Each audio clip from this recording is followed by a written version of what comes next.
Good afternoon to all of my friends and our colleagues on the East Coast. Good morning to those of us here on the left coast.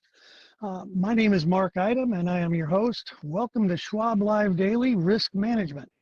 I'm the Regional Investment Strategist for the Pacific Northwest, broadcasting live from my living room in Seattle, Washington. Today, I'm joined by my colleague, Craig Porzinski, Regional Investment Strategist from Denver, Colorado. Good morning, Craig. Hello, Mark. Thank you for having me today. It's a pleasure to be here and a pleasure to be a part of Schwab Live Daily today, coming from my office space that is inhabited by both my kids learning online. So they're in and out of here. It's great to be here. Thanks for having me. You know, it's amazing. We live in interesting times, and it's impressive how quickly Schwab was able to get literally 95% of our employees working remotely, working from home. So Craig and I were talking before the show, and this is both of our favorite workshops, because to me, there's absolutely no more important in achieving investing and trading success than controlling and limited losses. So let's go through and away we go. We will talk about technical analysis today. Schwab does not recommend the use of technical analysis. Here is the key word: as a sole means of investment research. Fundamental analysis, the study of how a company is doing as a business, that to me is what to buy or what to avoid. Technical analysis helps with when to buy. And it truly is the first thing in when to sell. Past performance, things that have worked in the past, no guarantee it'll work in the future. And a couple others we won't worry about. All right, gents and ladies, please ask your questions. There's a comment field down below. We do better when you ask us questions, so please bring them on. Our agenda today, we're going to talk about why it is important to manage and control risk. Then we'll talk about 4 things to consider as you develop a risk management strategy. And then we'll talk about stops, how you can automate your risk management. So before we dive in, Craig, anything you want to add so far? Well, I just want to say, Mark, that, risk management and the ideas here in this particular presentation really are part of a process that should be something that all traders and all investors spend some time on, because each one of these process oriented type of ideas with risk management are going to be very personal to you.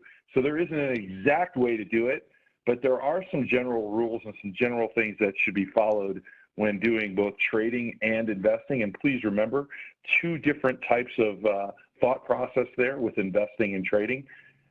And we'll talk more about that as we move through this. So thank you, Mark. I'll turn it back over to you. All right, and here we go.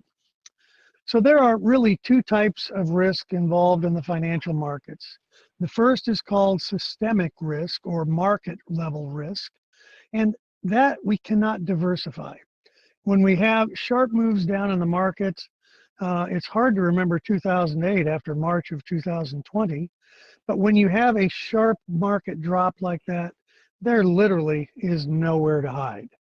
And this risk cannot be reduced or eliminated through having assets in all the different sectors.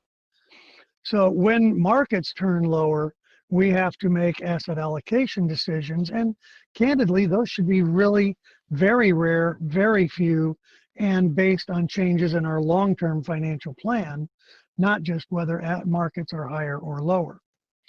Now, non-systemic, or what I would call company-specific risk, this is what happens when a specific company has a news item that hits the market either by surprise, like one of the things that happened today was Apple announced that out of, quote, an abundance of caution, they are going to consider reclosing several of their stores, which of course puts a little dent in the COVID recovery story that was driving the market higher. That's an example of an unexpected news item, what I call a lightning bolt out of the blue. But there are also known unknowns, like, for instance, when a company reports earnings. And I call that a known unknown because we know exactly when that's going to happen. We know what the expectations are, the consensus estimate from the analysts, but we have no idea, it's totally unknown what the company will actually report. And even if we did know that, by the way, that's called insider trading, we have absolutely no idea how the market will react. So this is company-specific risk that can be reduced by asset allocation and diversification. So there are, let's put it this way, we have met the enemy and he is us. I think that was Pogo who said that. Emotion. We are not a robot. We do not make decisions in a vacuum. And life wouldn't be a lot of fun even if we did. I'm going to talk about the first two of these, and then I'm going to have Craig talk about the last two. The two prevalent emotions that affect us in the market are greed and fear. I've actually heard it put in a little bit more depth a while back. There are 4 types of fear, one of which sounds like greed.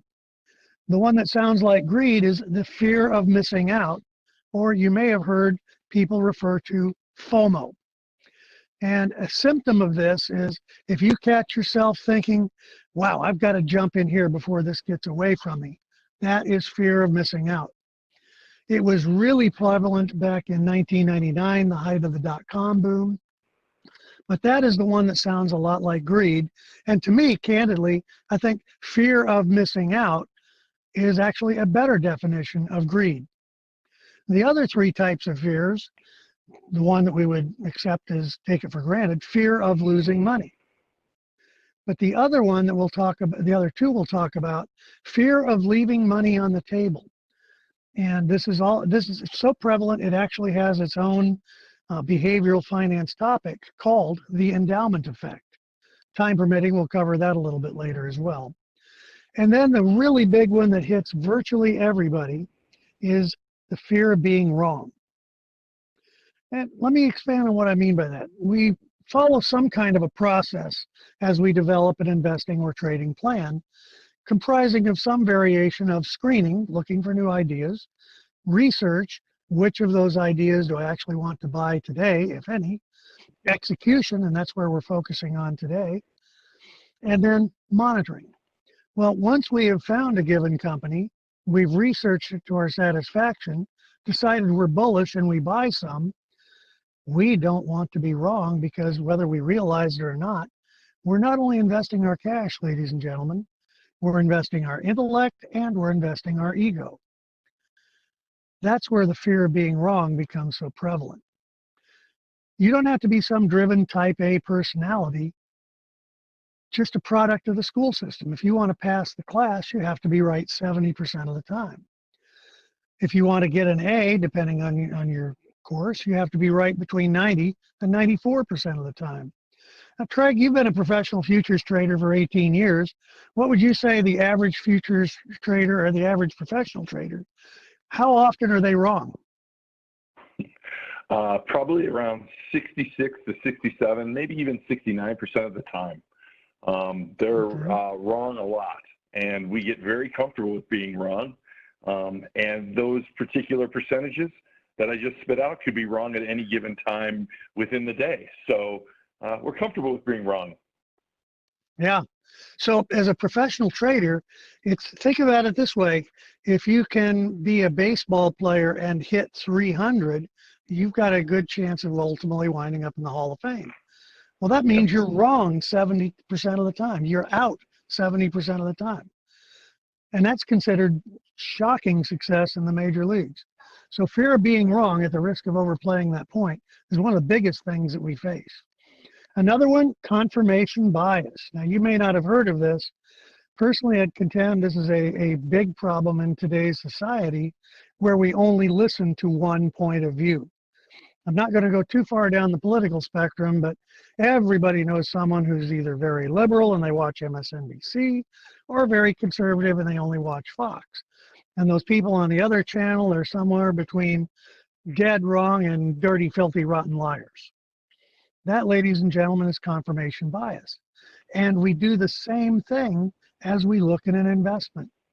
Any piece of bullish information supports our predetermined bias that we're correct in picking this as a bullish investment.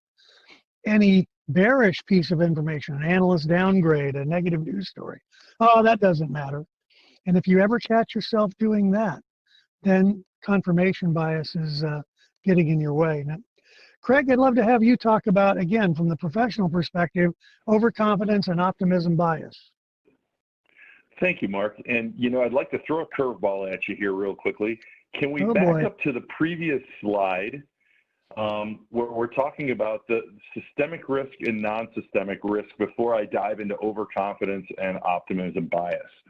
Perfect. First of all, systemic risk, okay, is something that needs to be addressed quite a bit. And as a matter of fact, the reason it needs to be addressed is because of that fact that it's non-diversifiable.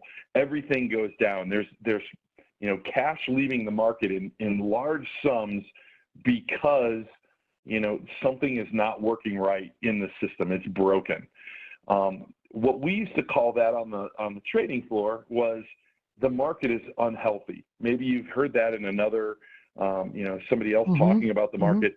Unhealthy markets and trading and investing in unhealthy markets requires a very different approach to risk management than the non-systemic risk type of event.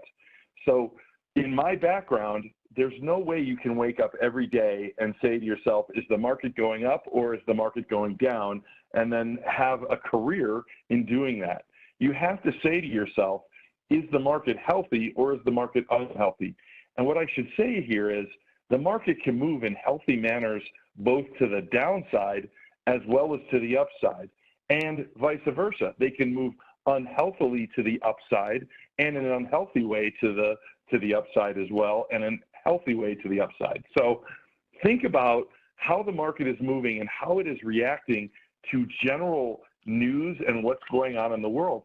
And today, just to give you an idea, Mark, what you said about, political biases and what you're listening to and so forth, right now, with the political divide, the market and the way it's reacting, given any type of situation that it needs to deal with in a risk management style, is not moving in a healthy way to me.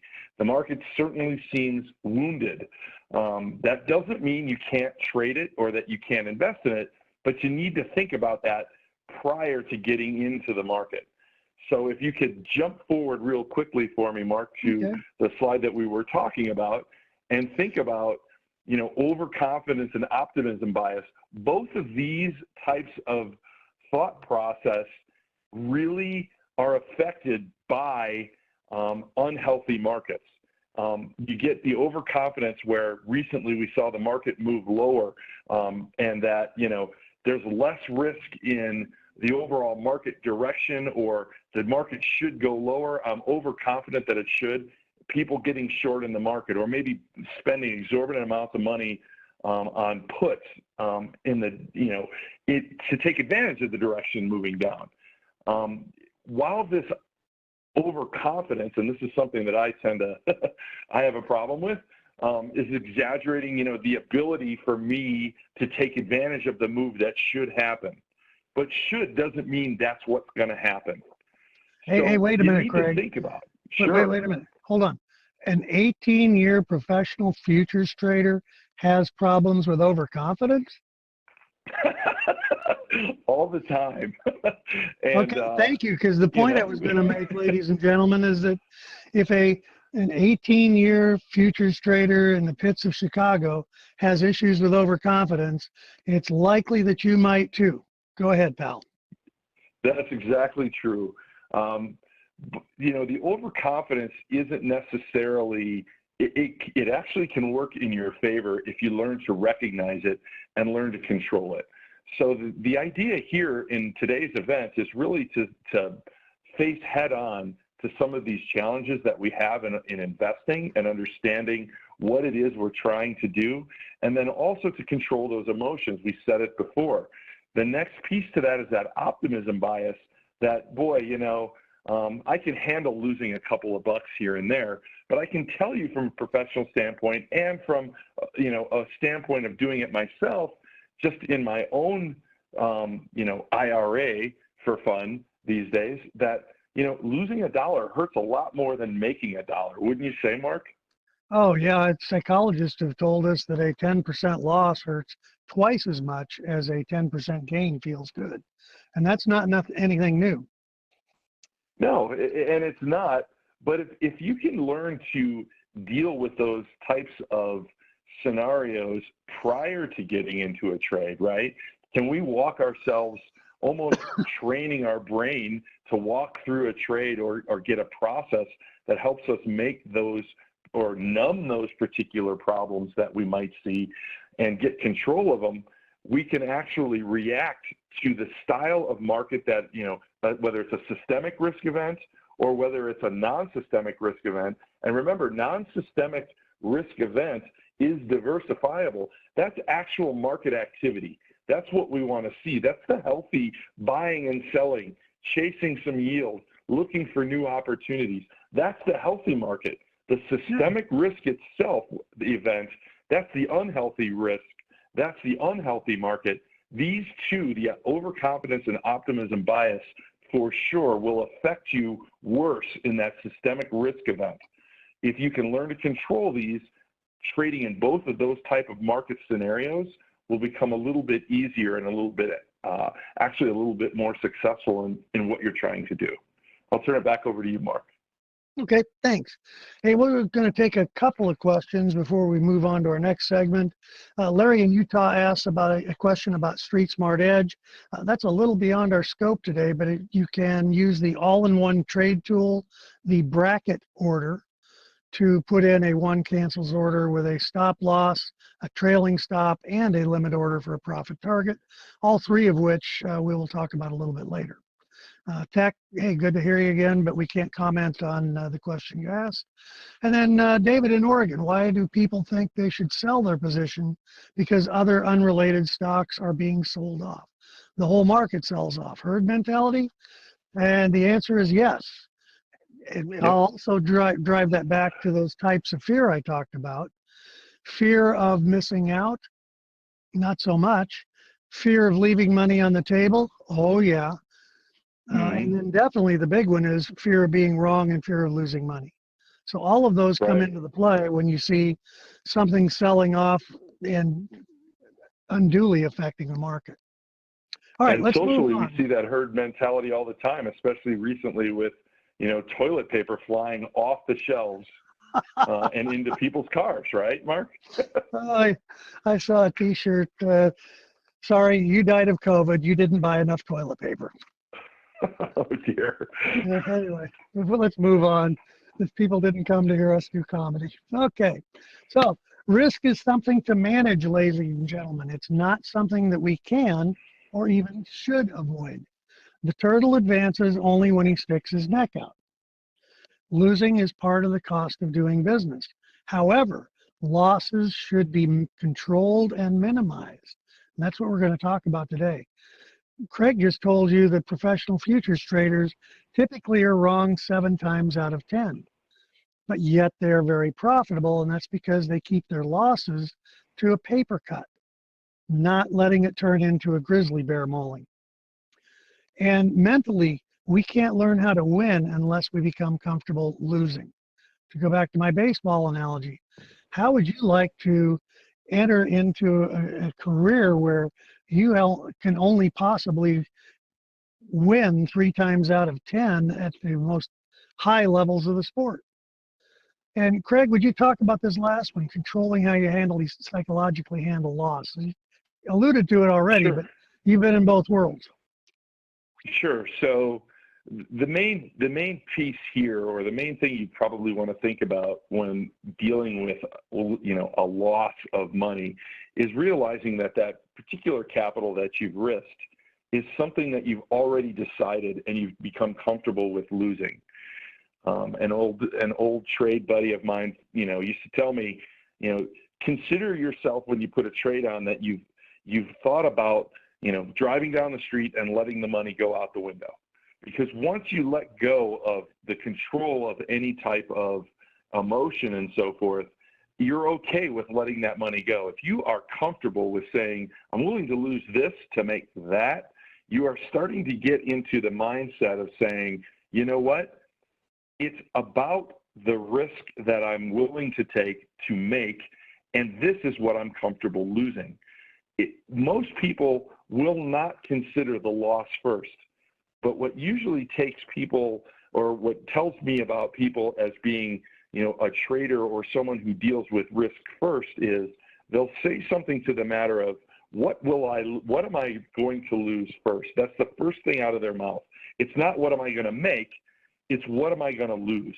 Mark, would you agree with that? Totally. And you just hit on the key difference between individuals and professionals. Professional might look at a trade, this might break out over 30. Well, my stop would be a couple of dollars lower. Okay, I can live with that. Is there enough potential profit to justify taking that risk? That's exactly right. And the an first thing you individual learn, investor, go ahead, Craig. go ahead. I'm sorry. The first thing you learn is, is it even worth doing this particular trade right at this Exactly. time? If you miss an opportunity, there will be another one along in 15 minutes, just like the crosstown bus. Now, the way most individual investors look at a trade, hey, wow, this is breaking out over 30. Hey, this could run to 40. Wow, I could make 10 bucks a share. I got to get in on this. See the difference? There's a huge difference, and that's the way, unfortunately, most individual investors approach a trade. Okay, so let's dive into the components of risk management. By the way, ladies and gentlemen, please keep the questions coming. And we'll pause a couple of times to answer the question, but please keep them coming. We do a better job when you engage with us. All right, 4 things we're going to consider. How much you're willing to risk on any given trade. This is a critical number, and we'll emphasize that a lot more. Where will you sell if this trade moves against you? Most individual investors cannot answer that question. Okay, how much should I invest? Position sizing. Now, you don't want some giant concentrated position that's so big it's scary, and you feel like you have to watch every single tick. But frankly, and Craig, I'll bet you see this too, I know I see a lot more of what I would call a rounding error position. A $100,000 account, 500 bucks invested in a given stock. And that could double or go to zero, and it would have no impact on their net worth. You see that a lot? I do see it, and occasionally I talk with clients about that very subject. And what's interesting, as soon as you put it in perspective for them, you see the light bulb kind of go on. And I said, this is something maybe that's happened before. Here's how we can talk through it and help you avoid that problem again.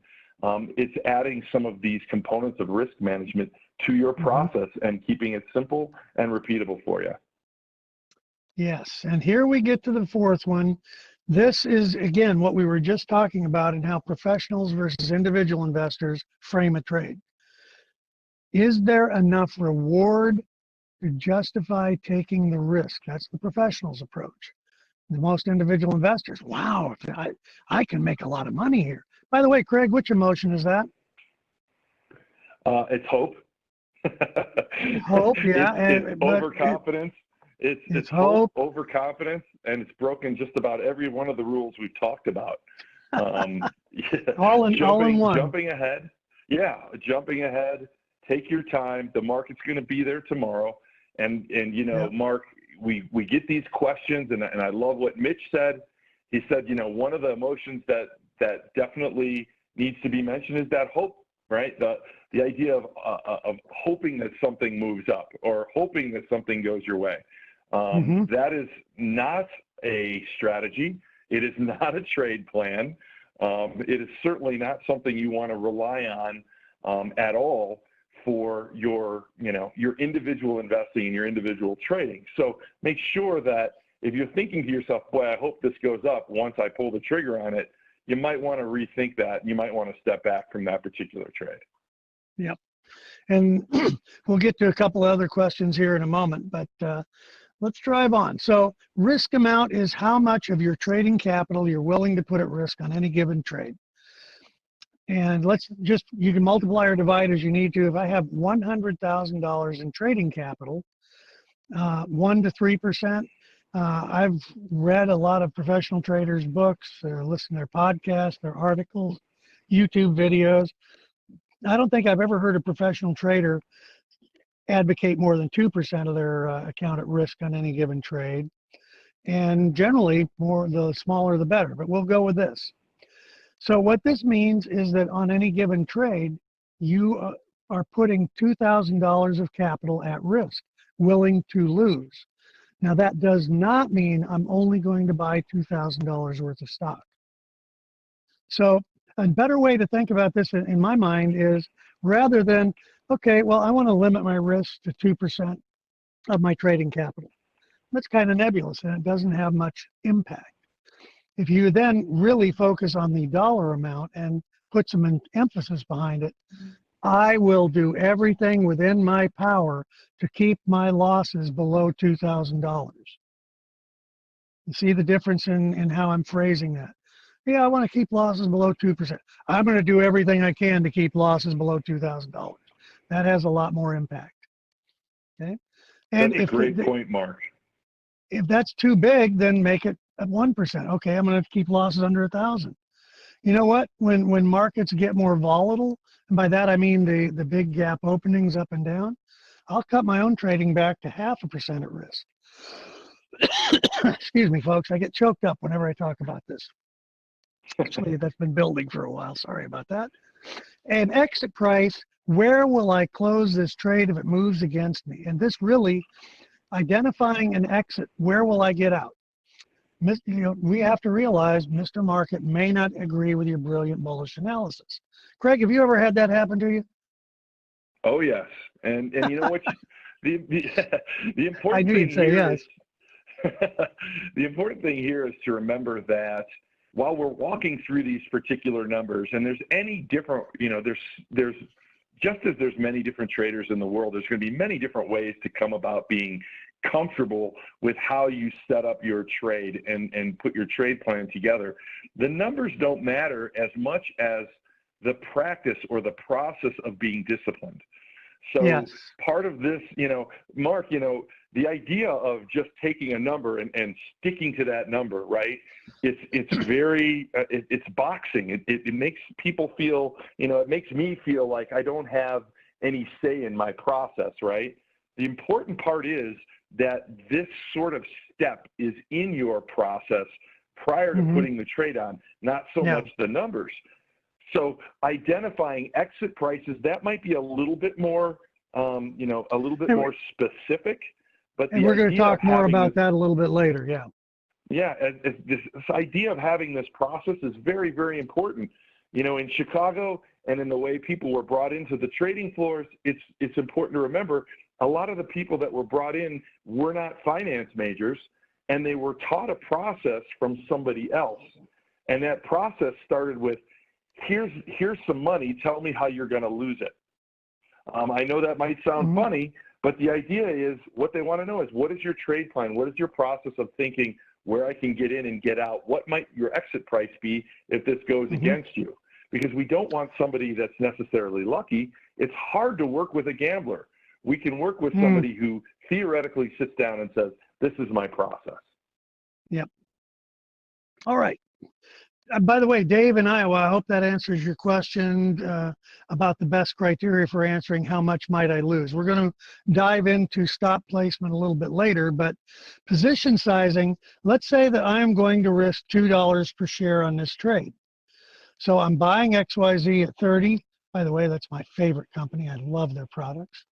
And my exit price is going to be 28. So my maximum risk on any given trade is $2,000.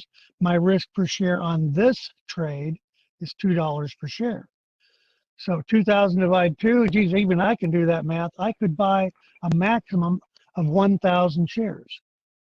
Now, whether it's a good idea to buy $30,000 of stock in our hypothetical $100,000 account, that's a different question, but that's the maximum I could buy. Nothing says I have to buy 1,000 shares. Okay. But your entry price minus your exit price divided by, that gives you your risk per share. Divide that into your risk per trade. That gives you your position sizing model. So if I was going to perhaps take a longer term approach and make this a $5 exit, then now 5 into 2,000, in that context, I could only buy 400 shares. So the wider my stop, the fewer the shares. The narrower my stop, the greater number of shares. And the key thing is the maximum amount at risk. If you determine this number, everything else flows from that. Finally, if I'm willing to risk $2 on this on a given trade, hey, where might this get to being reasonable within a reasonable period of time that fits my time frame? So if it can go to 36 and my potential reward is 6, I'm risking $1 to make 3. And at a bare minimum, ladies and gentlemen, please do not take a trade that you don't have the capability to make $2 for every $1 you put at risk. If you're risking $1 and hope you'll make $1, there's that H word again. That's not a trade, that's a coin flip. Anything you want to add to any aspect of this before we move on to stops? Well, Mark, I would just say that your reward, you mentioned it, and I think it's probably the most valid point that I know during these types of conversations is reasonable. That word reasonable profit. I hear all the time, in meetings with clients who are like, well, this stock should go to 160, and I'll be like, well, what gives you that? What gives you that impression? Well, the analysts say this, or the analysts say that. Just remember that, if you're taking apart a stock and you're taking apart a trade and putting a trade plan together, unless you're comparing apples to apples and oranges to oranges, those targets might not be very relevant to what you're trying to do or what they're trying to say. So remember, your targets can be as valid as anyone else's, but the discipline is what will help you get there. And the idea of setting something that's reasonable is very important. Yeah, as kids fill up their plates on Thanksgiving, how many times have you told your kids, oh, don't let your eyes be bigger than your stomach? Right.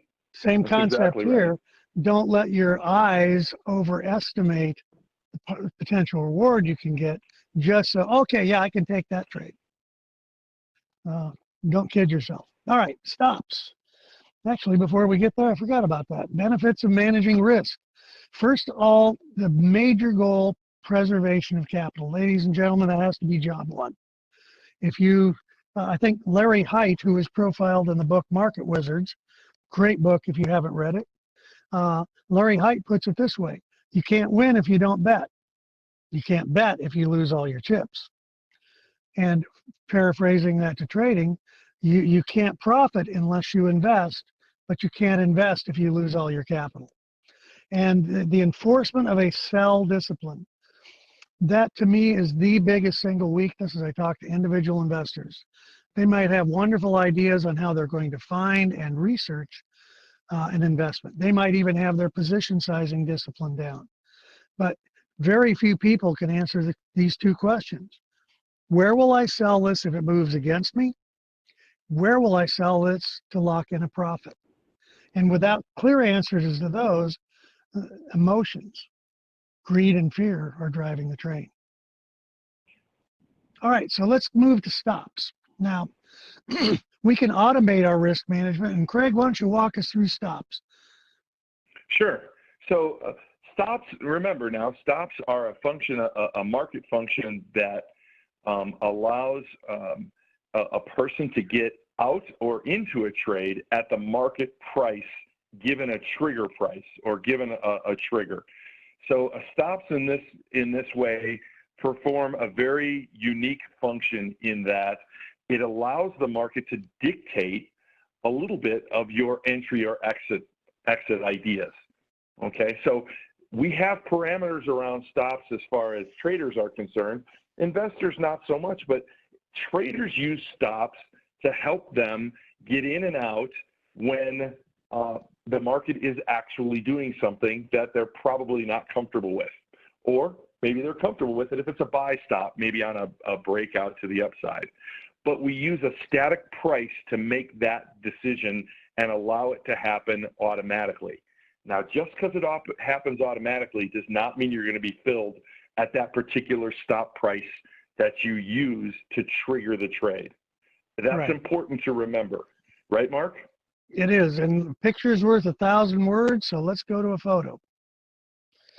Sure.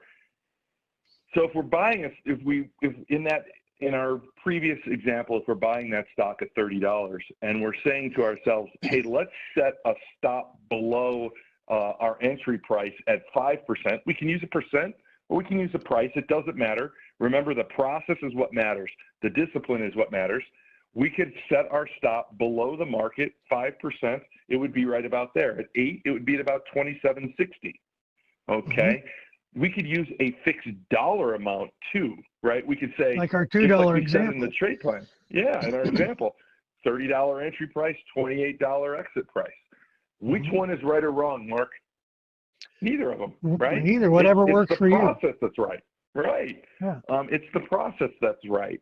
And believe it or not, the more you practice the process, the more one of those styles of the process will speak to you. One of them will be easier for you to work with, and it will become something that becomes sort of a habit.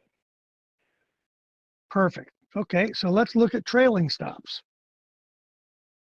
So a trailing stop is a dynamic stop that will move with the market in the direction, right, of your trade. So if you're long this stock at 30 and it moves up, it pulls our trailing stop. In this case, it's 5% below the entry price, 28.50. It'll keep that same 5% distance at each new high watermark. Now, I said high watermark. Notice that as the market moves down, our trailing stop does not move down with the market. It stays static at a point from that new high watermark. So theoretically, it's automatically protecting some of our profits. But again, remember, just because that stop price is there, it doesn't mean that's where you're going to be filled. So it's very important to know what's going on in the market and to understand how the market is moving. And this ties it back to that systemic risk events and non-systemic risk events, doesn't it, Mark? How Correct. The market's moving, if it's a systemic risk event, you could have that stop now at 29.50, let's say, and all of a sudden, all the bids get pulled because something crazy happens in the market. You could still get filled at $21. I mean, that is something that happens quite a bit in those systemic risk events.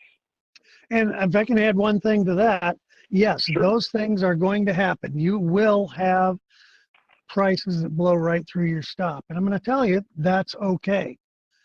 Now, that doesn't feel very good. You're going to have a bigger loss than you budgeted for. But ladies and gentlemen, you've done everything within your power to control and limit risk.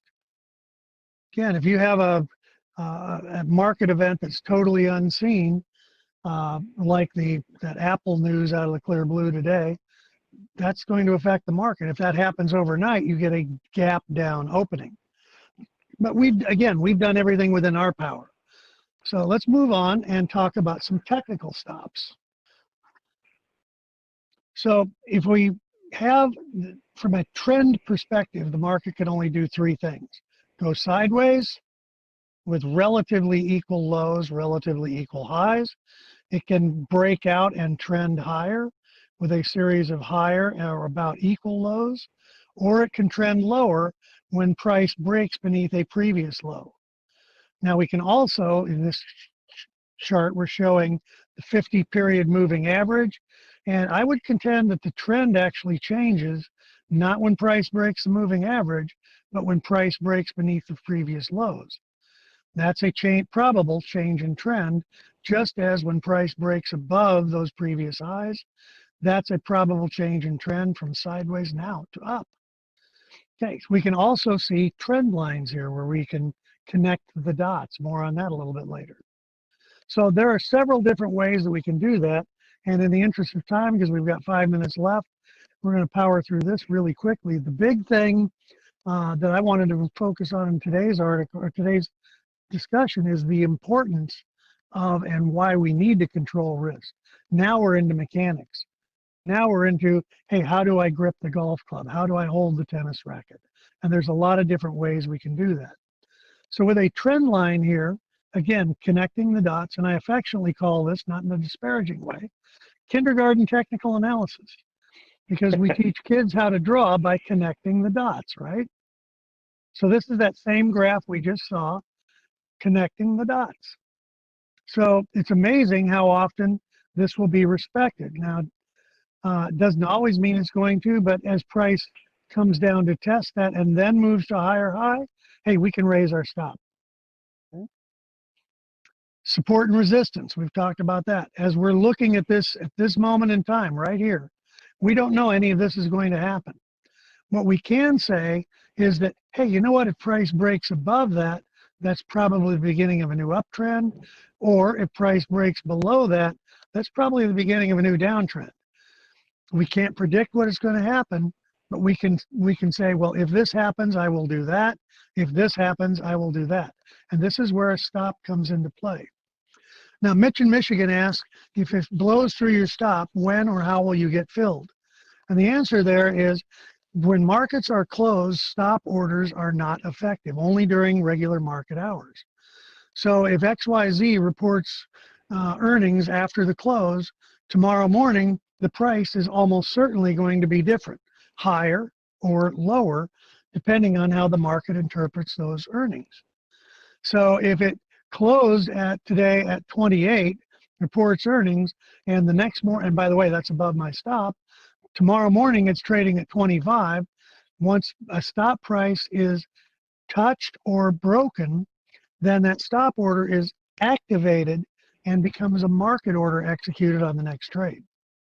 But again, I want to emphasize, you've done everything in your power to control risk and loss. All right, let's move through a couple of slides. We're almost out of time. I'm actually going to skip through moving averages because we've already talked about that. Before we get to this, Frank in California asks, when you place a stop loss order, is it better to place it on short term or long term? And in case of a trailing stop, is it okay to place it good till cancel? Craig, let me answer that first, then you can add to it. Sure. First of all, I'm going to make the clear distinction between long-term investors, long-term core holdings, and short to intermediate term trades. For long-term investors, I would contend you do not want to use a stop order in any way, shape, or form. Instead, you want to use a price alert. If price drops beneath a trend, and it's a probable change in trend, like happens here, I don't want to sell my long-term core holdings automatically just because of price change. Now, I want to know about that, and that's where price alerts come into play, and I want to then use that as a trigger to conduct a fundamental review. Hey, has something changed here? Now, with short and intermediate term trades, I'm going to make the argument protective stops on every single trade. We don't have as long to own it. It can't go as far on the upside. Got to control the downside risk. Craig, your thoughts? So yeah, I'll just echo what you said. I like what you said about the long-term investor versus the short-term trader. And what I would say about stop orders for the short-term trader is think about, a stop order, a static stop order on around the times you're thinking about getting into the market. I would not use a trailing stop on the day that you're thinking about getting in, especially if volatility was really high. Think about how volatile, how much stocks can move quickly and how much their dollar value can move quickly, just most recently on the downside. But on the upside, when volatility, if you have a stock that's whipping around all over the place and you put a what they call that trailing stop, it can pull it up, all the way to a new high, and then it might sell off at the end of the day and stop you out before you even have a chance to let that particular stock wiggle a little bit and get you into the upward trend. If this is a bullish trade, even before your trade can start, you can get stopped out of it. So I think it's important to remember that a static stop is probably what you want to get used to using on entry prices or entry trades. And once it starts moving in the direction that you've planned it to move, then maybe a trailing stop might be something you would want to consider. Correct. Well, Craig, I hate to say it, but we're already out of time, so let's wrap up and review what we've got.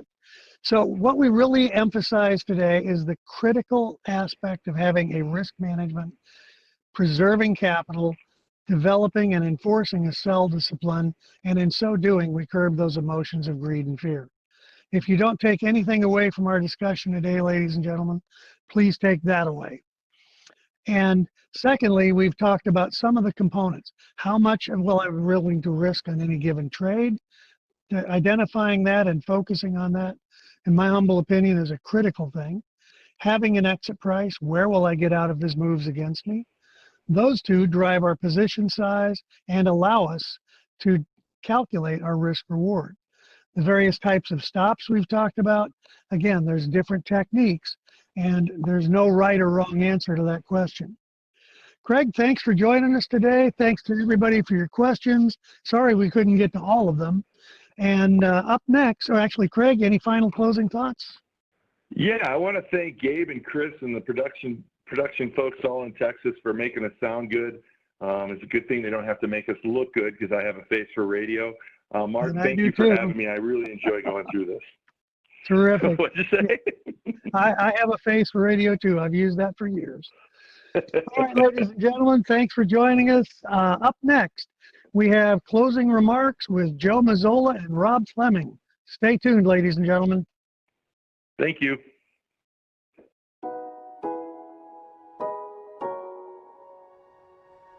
Moving averages are technical indicators traders can use to track stock prices over time. The basic idea is that looking at how a stock's average price has changed over a specific number of days can show you if it has been trending higher, lower, or just moving sideways. You can also use moving averages to identify support and resistance levels. Two common moving average types are simple moving averages, SMAs, and exponential moving averages, EMAs. Each has its strengths and weaknesses. Which one you use for a given trade will depend on your strategy. A simple moving average is just what it sounds like, a straightforward calculation of a stock's average price, usually its closing price, over a set number of days. So, if you're looking at a 10-day moving average, you just add up the stock's last 10 closing prices and then divide that number by 10. And because this is a moving average, as each day passes, you add a new closing price as an old one drops off. As you might have noticed, SMA is a backward-looking indicator insofar as it gives equal weight to a 10-day old closing price as it does yesterday's closing price. As a result, a stock's SMA might not react as quickly to recent events. That's where exponential moving averages come in. EMAs attempt to correct for the lag time of an SMA by giving more weight to recent price moves than older ones. Unfortunately, because of the weighting, EMA is a more complex calculation, but most trading platforms do it automatically. So, how do you choose when to use an SMA or an EMA? That will depend on your strategy. For example, if your strategy is to buy a stock when the slope of its moving average starts to turn upward, potentially indicating a rising trend, or sell when the slope turns down, EMA might be a better choice because it favors more recent price moves and it can give you a quicker signal about a potential trend. One trade-off, though, is that traders who use EMAs to join trends are more prone to getting whipsawed. Whipsaws occur when a security starts moving in one direction but then quickly reverses and moves briefly in the opposite direction. For trend-following traders, whipsaws can sometimes lead to a series of losing trades. Traders who use SMAs tend to experience fewer whipsaws, though they might be slower when it comes to spotting trends. You can also use moving averages to identify support and resistance levels. Technically, you can use either SMAs or EMAs for that, but many traders prefer SMAs, which generally make it a more effective indicator, as conventions like this can help shape trends if enough traders follow them. Both SMAs and EMAs can be useful tools for traders who like to follow trends. Which type you choose often comes down to personal preference. Try experimenting with both types and see which best fits your personal trading style. To learn more about technical indicators and how to use them, watch the other videos in this series and subscribe to our YouTube channel.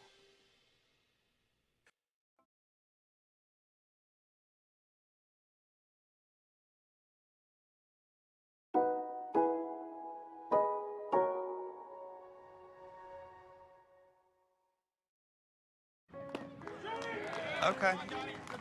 Bounced a trade idea off my firm. Same old lines.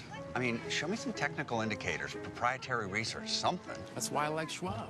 They help look out for your blind spots. Come on, Johnny, you got this, buddy. Speaking of blind spots. It's time to trade up. Schwab helps you see the full picture with powerful intel and trading specialists who get it. Plus, get commission-free online stock, ETF, and options trades. Schwab, the better place for traders.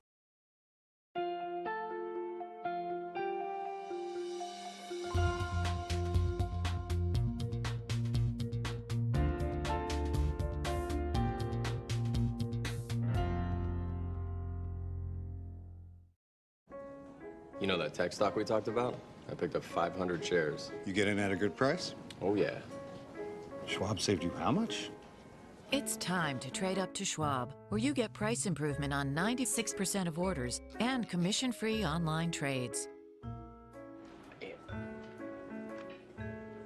I'll take care of this. Are you getting complete price transparency? Expect more from your firm. Schwab, the better place for traders.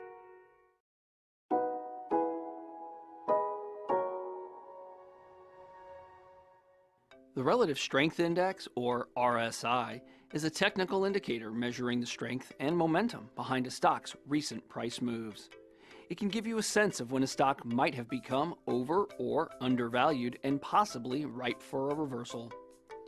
RSI measures how much a stock has gained on its up days relative to how much it's lost on its down days over a default of 14 trading periods. On a price chart, a stock's RSI is plotted as a single line, oscillating within a fixed range between 0 and 100. Generally, when a stock has an RSI reading above 70, it's considered to be overbought and perhaps due for a retreat from recent highs. On the other hand, a reading below 30 suggests the stock may be oversold and could be ready to move higher. As you can see in this example, when the RSI moves near 70, the price tends to weaken afterward. And when the RSI comes down near 30, the price tends to rally. Now, it's important to note that these 70 and 30 readings work best when a stock is neutral, as shown here. However, when a stock is in an uptrend or a downtrend, these levels might not be as reliable because of the buying or selling driving this current trend. In a strong uptrend, for example, a stock's RSI might stay above 70 for longer than it would in neutral conditions, as traders' enthusiasm for the stock drives its price higher. When this happens, a drop from above 70 to below 70 could indicate that the stock is taking a breather on its long push higher. Conversely, when looking at oversold conditions within a strong uptrend, the RSI is unlikely to fall to this classically oversold level of 30. Notice how in this chart, temporary dips below the 50 line are followed by a continuation of the overall uptrend in price. Traders may want to allow the RSI to recapture its 50 line before joining the uptrend. As you might expect, this can also work for downtrends, when a stock's RSI might spend more time below 30 than it would in neutral conditions. In this case, you could use temporary peaks above the 50 line as a signal that the stock is taking a breather from its downtrend. Dropping back below its 50 level could indicate the downtrend is set to continue. Another way to use RSI is to look for divergences from price moves, indicating possible weakness in the current trend. It may also signal an impending reversal of the existing trend. Here we see that the RSI dips as the stock hits a low. Notice how this first dip in the RSI is much lower than the second one, despite the stock's price actually hitting a lower low. A technical trader might look at this lower low in the stock price and see a continuation of the downtrend. However, the divergence between the sharply falling stock price and the modest dip in the RSI could signal that the downtrend is weakened and higher prices may be in the offing. The RSI can be a helpful technical indicator, but it's important to understand its movements in all conditions. To learn more about technical analysis and its practical uses, watch more videos in this series and subscribe to our YouTube channel.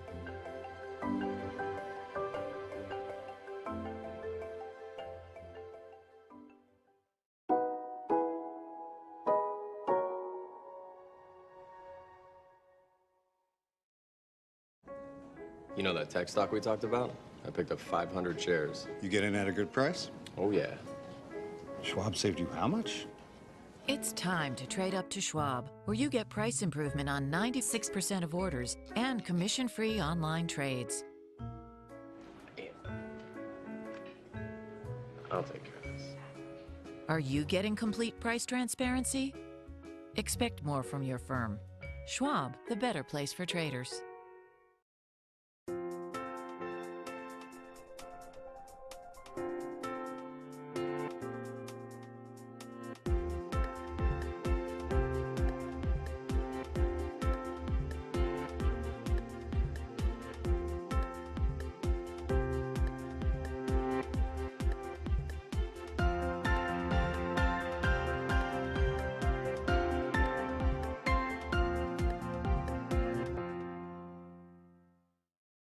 You know that tech stock we talked about?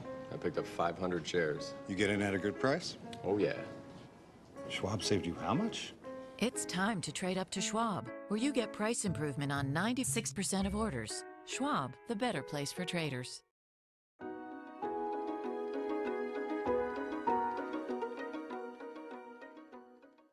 Hello, and welcome to the Quick Start video for the All-in-One Trade Tool, available in Schwab's Street Smart Edge platform.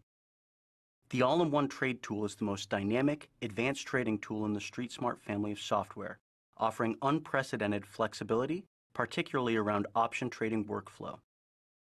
Open the All-in-One Trade Tool by going to Launch Tools and selecting the All-in-One Trade Tool. Like most tools in Street Smart Edge, the All-in-One Trade Tool has a tabbed interface where you can customize the contents of each tab, making it easier to trade your favorite strategies. Depending on the strategy you select, the trade ticket automatically updates along with the relevant quotes data or option chains. If you often trade, for instance, vertical call spreads, you can create a vertical call spread tab rather than having to set the options tab up for the vertical call spreads each time. If you're an equities-only trader, the default stock ETF tab will be your place to be. It includes NBBO, market depth, and time and sales data. If you want to add a leg, you can quickly turn a stock or option order into a multi-leg order using the Add a Leg button, or remove a leg by clicking the minus button for the leg you wish to remove. As a benefit, when you make changes to the first leg of the strategy, the other legs will be updated to stay within that strategy. The All-in-One Trade Tool is loaded with data to help you with decisions. Let's start at the top with the title bar and level 1 data. The title bar will display the last trade price, change direction, and change from the previous close, as well as the full name of the company or index and exchange. Right below the title bar is the level 1 data, as well as the order status and position indicators, which show whether our account has open orders or positions in the selected symbol. Customize your level 1 data by clicking on the gear icon. In addition to the standards, bid, ask, high, low, open, close, and volume, you can also select data such as 52-week high or low, put-call ratios, and implied volatility rank and percentile, and many more. Other data available in the All-in-One Trade Tool include